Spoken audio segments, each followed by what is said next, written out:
கதையில் நம்ம எதிலேருந்து விட்டோம் அப்படின்னா, அந்த போலீஸ் ஆஃபீஸர் வந்து ரொம்ப குழப்பமான நிலையில் இருக்கார். ரொம்ப அந்த கேஸை பற்றி ரொம்ப டீப்பாக வந்து யோசிச்சுக்கிட்டு இருக்காரு. அவர் என்ன அப்படி யோசிக்கிறார் அப்படின்னா, அந்த மக்கள் வந்து கொடுத்த ஆதாரமும் கரெக்டாக இருக்குது, இந்த எஸ்டிடி பேங்க்கில் போய் அவர் எடுத்த ஆதாரங்களும் கரெக்டாக இருக்குது, அந்த மக்கள் வாங்க சொன்னதாக இருந்த அந்த ஹோம் லோன் எடுத்ததாக சொன்ன அந்த ப்ரைவேட் பேங்க்கில் கொடுத்துருந்த ஆதாரமும் சரியாக இருக்குது. ஸோ இப்போது இந்த இடைப்பட்ட இடத்துக்குள்ளே இருக்கிற அந்த மர்ம நபர்கள் யார் அப்படின்ற ஒரு குழப்பம் அவருக்கு வந்திருக்கு. ஸோ அதை பற்றி இந்த வீடியோவில் டீட்டெயில்டாக பார்க்கலாம். இப்போ வாங்க வீடியோக்குள்ளே போகலாம்.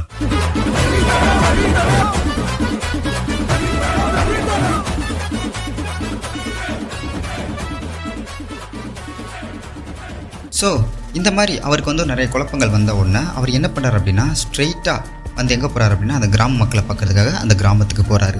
ஸோ அங்கே ஒரு இடத்துல வந்து அந்த எல்லா கிராம மக்களையும் கூப்பிட்டு பேசுகிறாரு.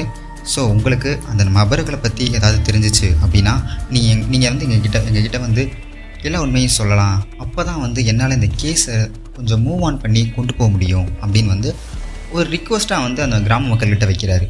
ஸோ அந்த கிராம மக்கள் என்ன சொல்கிறாங்க அப்படின்னா, சார் அவங்க வந்து ஒரு பேங்க் எம்ப்ளாயர் அப்படின்னு மட்டும்தான் எங்களுக்கு தெரியுமே தவிர அவங்க வேறு யார், அவங்களுடைய பர்சனல் டீட்டெயில்ஸ் என்ன அப்படின்றது எதுவுமே எங்களுக்கு தெரியாது அப்படின்னு அந்த போலீஸ் ஆஃபீஸரை பார்த்து இந்த கிராம மக்கள் எல்லாருமே வந்து சொல்கிறாங்க. ஸோ போலீஸ் ஆஃபீஸர் வந்து ரொம்ப குழப்பமான நிலையில் அவர் வீட்டை நோக்கி போகிறாரு. ஸோ அடுத்த நாள் காலையில் ஒரு 6 மணி அளவில் இந்த கிராம மக்கள் எல்லோரும் தன் வீட்டை விட்டு வெளியே வந்து பார்க்கும்போது ஒரு அதிர்ச்சியான ஒரு விஷயம் வந்து ஒன்று நடந்திருக்கு. அது என்ன விஷயம் அப்படின்னா, எங்கே அந்த போலீஸ் ஆஃபீஸர் எல்லா மக்களையும் கூப்பிட்டு பேசினாரோ அதே இடத்துல ஒரு கொடூரமான முறையில் கொலை செய்யப்பட்டு கிடக்கிறாரு. இதை பார்த்த அந்த கிராம மக்களுக்கு ஒரு பேரதிர்ச்சி ஆயிடுச்சு, ஒரு பயமும் வர ஆரம்பிச்சிருச்சு. இதை தெரிஞ்ச அந்த மேலதிகாரிகள் என்ன பண்ணுறாங்க அப்படின்னா, அந்த கேஸை நடத்துறதுக்காக ஒரு போலீஸ் ஆஃபீஸரை அப்பாயின்மெண்ட் பண்ணுறாரு. ஸோ அந்த போலீஸ் ஆஃபீஸரும் என்ன பண்ணுறாங்க அப்படின்னா, அதே மாதிரி இந்த இறந்து போன போலீஸ் ஆஃபீஸர் எந்த மாதிரியான இன்வெஸ்டிகேஷன் பண்ணாரோ அதே மாதிரி இவரும் பண்ணுறாரு. ஆனால் அவருக்கு எந்த தடையும் கிடைக்கல. ஸ்டார்டிங் பாயிண்ட்லேயே வந்து இந்த போலீஸ் ஆஃபீஸர் நின்றுறாரு. ஸோ அந்த ஸ்டார்டிங் பாயிண்ட்லேயே வந்து நின்றனால ஒரு குழப்பமான மனநிலைக்கு அவர் போயிடுறாரு, ஒரு டிப்ரெஷனான மனநிலைக்கு போயிடுறாரு. ஸோ அப்போ அவருக்கு ஒரு யோசனை வருது, தன்னுடைய நெருங்கிய நண்பர் ஒரு ஆள் சிஐடி ஆஃபீஸராக இருக்கிறது அவருக்கு ஒரு யோசனையாக வருது.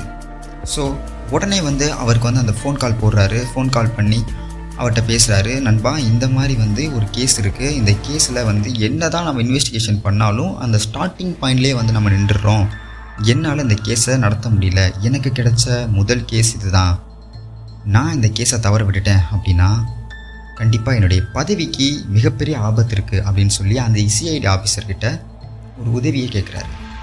ஸோ அந்த சிஐடி ஆஃபீஸர் என்ன சொல்கிறாங்க அப்படின்னா, நண்பா கண்டிப்பாக வந்து நம்ம இந்த கேஸை வந்து முடிச்சிடலாம், நான் உனக்கு ஹெல்ப் பண்ணுறேன் அப்படின்னு சொல்லி ஒரு 4-5 ஹிண்ட்டுகளை வந்து அந்த போலீஸ் ஆஃபீஸருக்கு சொல்கிறாரு. ஸோ அந்த போலீஸ் ஆஃபீஸர் அந்த ஹிண்ட்டுகள்லாம் நல்லா மண்டையில் ஏற்றிக்கிட்டு அடுத்த நாள் காலையில் ஒரு புத்துணர்ச்சியோடு கிளம்பி போலீஸ் ஸ்டேஷன் போகிறாரு. அங்கே போய் ஒரு 4-5 ஃபைல்ஸை எடுத்து அவர் நல்லா வாசித்து பார்க்குறாரு.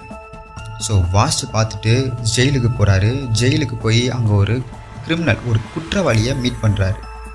அந்த குற்றவாளியை பார்த்து என்ன சொல்கிறாரு அப்படின்னா, நீயும் இந்த மாதிரி ஒரு பேங்க் கேஸில் தான் ஒரு சந்தேகத்தின் பேரில் உன்னை பிடிச்சிட்டு வந்திருக்காங்க, ஆனால் நீ இந்த தவறு செய்யலை அப்படின்றத உறுதியாக சொல்கிற, சரி ஓகே நான் நம்புகிறேன், நீ எனக்கு இந்த கேஸில் ஹெல்ப் பண்ண அப்படின்னா உன் தண்டனையை குறைச்சி உன்னை வெளியே விடுறதுக்கு நான் உனக்கு ஹெல்ப் பண்ணுறேன் அப்படின்னு அந்த குற்றவாளியை பார்த்து இந்த போலீஸ் ஆஃபீஸர் சொல்கிறாரு. ஸோ அந்த குற்றவாளி என்ன பண்ணுறான் அப்படின்னா, ஒரு 10 நிமிஷம் யோசிக்கிறான். யோசிச்சுட்டு ஓகே சார் நான் உங்களுக்கு ஹெல்ப் பண்ணுறேன் அப்படின்னு சொல்கிறான். ஸோ அவரை வந்து அந்த குற்றவாளியை வந்து அந்த போலீஸ் ஆஃபீஸர் எஸ்டிடி பேங்க்கு கூட்டிகிட்டு போய் அந்த குற்றவாளி என்ன பண்ணுறான் அப்படின்னா, வேறு ஒரு குற்றவாளி இந்த மாதிரி தவறுகளை செஞ்சால் எப்படி செய்வான், எந்த மாதிரியான தடயங்களை விட்டுட்டு போவான் அப்படின்றத அந்த குற்றவாளி வந்து சர்ச் பண்ணி பார்க்குறான். பட் அங்கே எந்த ஒரு தடயங்களுமே கிடைக்கல. ஸோ அந்த பேங்கை விட்டு வெளியே வந்துடுறாங்க. ஸோ அடுத்து அந்த ஹோம் லோன் வாங்கினாங்க அப்படின்னு சொல்லக்கூடிய அந்த ப்ரைவேட் பேங்க்குக்கு இந்த குற்றவாளியும் அந்த போலீஸ் ஆஃபீஸரும் போகிறாங்க. ஸோ அங்கேயும் போய் தடயங்களை தேடி பார்க்குறாங்க. பட் அங்கேயும் எதுவுமே கிடைக்கல. ஆனால் அந்த பேங்க்குடைய மேனேஜர் ஒரு 100 ஃபைல்ஸ், அந்த கிராம மக்கள் லோன் வாங்கியிருந்ததாக சொல்லக்கூடிய ஒரு 100 ஃபார்ம் ஃபைல்ஸை வந்து அந்த போலீஸ் ஆஃபீஸர்கிட்ட கொடுக்குறாங்க. ஸோ அந்த போலீஸ் ஆஃபீஸரும் அதை வாங்கி பார்த்துட்டு எதுவும் அவருக்கு வந்து தடயமாக கிடைக்கல. அதனால அதை வந்து ஒரு டேபிளில் வச்சிடுறாரு. இதை பார்த்துக்கிட்டு இருந்த குற்றவாளி என்ன பண்ணுறான் அப்படின்னா, அதில் இருக்கிற ஒரு 10 ஃபார்ம்ஸை எடுத்து பார்க்குறான். அதை பார்த்த உடனே அவனுக்கு ஒரு ஷாக் ஆயிடுது. ஸோ அதுக்கப்புறம் அவன் என்ன பண்ணுறான் அப்படின்னா, யாருக்கும் தெரியாமல் அப்படியே பின்னாடி வந்து அதை அப்படியே 2ஆக கிழித்து அந்த மேனேஜருடைய டஸ்ட்பினில் அப்படியே போட்டுட்டு அந்த போலீஸ் ஆஃபீஸரை கூப்பிட்டுட்டு வெளியே வந்துடுறான். ஸோ வெளியே வந்ததுக்கு அப்புறம் என்ன பண்ணுறாங்க அப்படின்னா, அந்த போலீஸ் ஆஃபீஸர் திரும்பி அந்த சிஐடி ஆஃபீஸருக்கு கால் பண்ணுறாரு.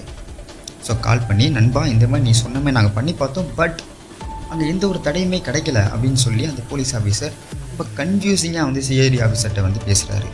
ஸோ அதுக்கு சிஐடி ஆஃபீஸர் என்ன பண்ணுறாரு அப்படின்னா, நான் ஒரு விஷயம் சொல்கிறேன், அதை வந்து அந்த குற்றவாளியை பார்த்து சொல்லு அப்படின்னு சொல்கிறாரு.